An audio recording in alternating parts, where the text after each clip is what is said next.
লোটে মাছ এইভাবে রান্না করলে এক থালা ভাত নিমেষেই শেষ হয়ে যাবে। প্রথমে তেলের উপর পেঁয়াজ কুচি দিয়ে ভাজা ভাজা করে নেওয়ার পর আদা রসুন বাটা দিয়ে দিতে হবে। এখানে আদা রসুন কুচি করে দিলেও হবে। এরপর কাঁচা লঙ্কা কুচি, লবণ, হলুদ, লঙ্কা গুঁড়ো, জিরে গুঁড়ো পরিমাণ মতন দিয়ে ভালোভাবে মশলাটা কষিয়ে নিতে হবে। মশলা কষানো হয়ে গেলে আগের থেকে নুন হলুদ মাখিয়ে রাখা লোটে মাছগুলো দিয়ে দিতে হবে। ঢাকনা চাপা দিয়ে দিতে হবে, কোনো জল দেওয়ার প্রয়োজন নেই।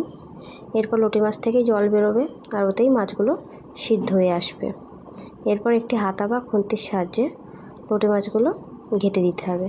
এরপর নাড়াচাড়া করতে করতে শুকনো করে নামিয়ে নিলেই তৈরি হয়ে যাবে লোটে মাছের ঝুড়ো। গরম ভাত আর লোটে মাছের ঝুড়ো হলে আর কিছুরই প্রয়োজন নেই। দুর্দান্ত লাগে খেতে। তোমরা কারা কারা লোটে মাছের এই ঝুড়ো খেতে ভালোবাসো অবশ্যই কিন্তু কমেন্টে জানিও।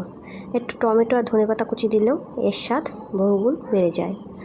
তো আমার ভিডিও যদি তোমাদের ভালো লাগে আমার পাশে থেকো, সাথে থেকো আর তোমাদের ভালোবাসা দিও। টাটা।